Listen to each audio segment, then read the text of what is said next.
Welcome to the coolest stuff on the planet. Welcome to the coolest stuff on the planet. I'm Sarah. And I'm Catherine. So, everybody, I have to admit today that I have a little bit of a fascination with the American West. Oh, yeah? You know, I don't know what it is, but I think it's because of the fact that these men and women sort of lived out their dreams. Mm-hmm. They lived on their own. They lived in a lot of these mining towns, raising their families, and all the while there were gunfights, there were brothels, prostitutes. These things were pretty common. Just like today. Well, yeah, that's true.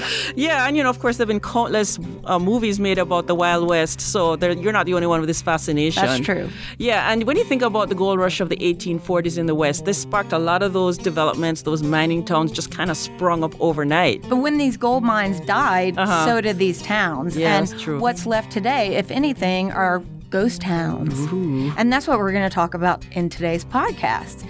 We have a lot of really well-preserved ghost towns in the United States, and we're going to focus on 3 that we really fell in love with during our research, starting with one that sprung up during the California Gold Rush.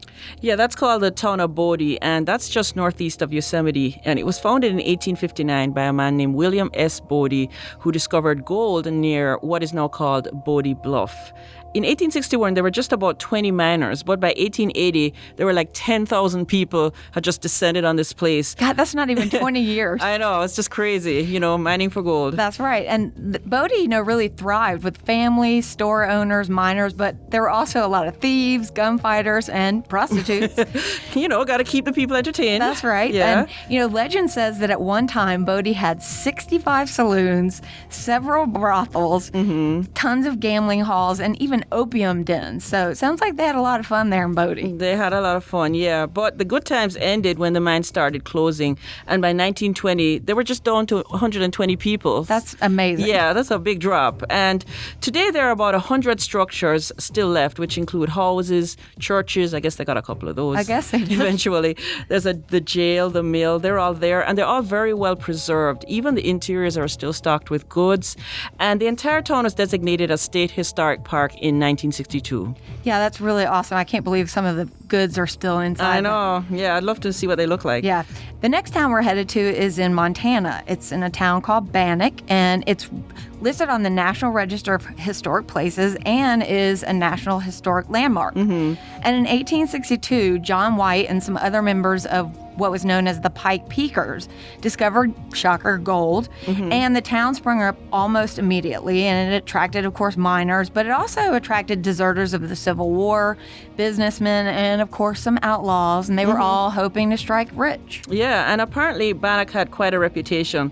There were killings all the time on the roads in and out of town, and they elected a sheriff to kind of control things. Sheriff's name was Henry Plummer, but he was actually the leader of the largest gang in the area. Yeah, and I guess the townspeople, when they elected him, they weren't aware that he was this leader of this reputation. gang.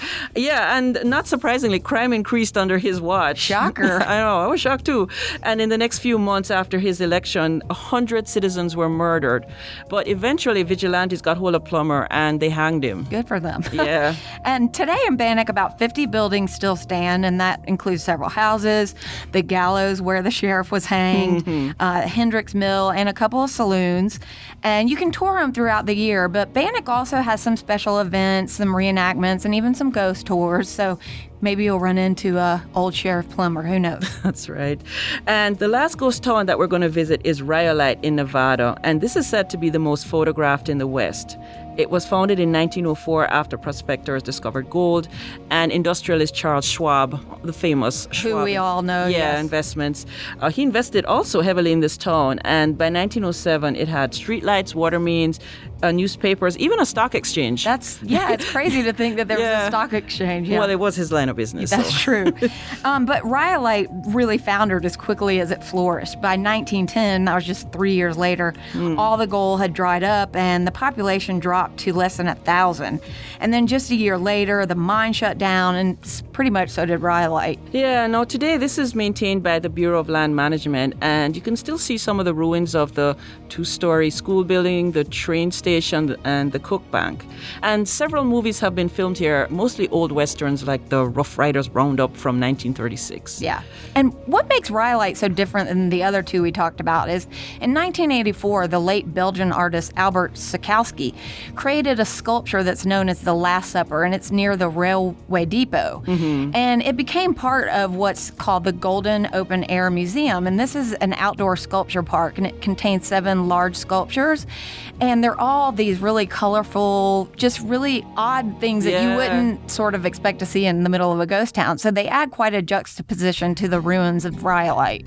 Yeah, it's pretty spooky just to see them there. Yeah. So that wraps up our tour of 3 of the many ghost towns that are out there in the West. Of course, we couldn't possibly include all the ones that we came across in our research. So we're going to put some more of them on our blog and look for that. Yeah, and of course, there are some really great tales about the 3 that we did include, and we'll include some of those stories on the blog as well.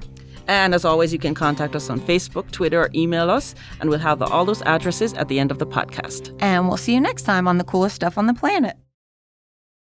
For more on this and thousands of other topics, visit HowStuffWorks.com.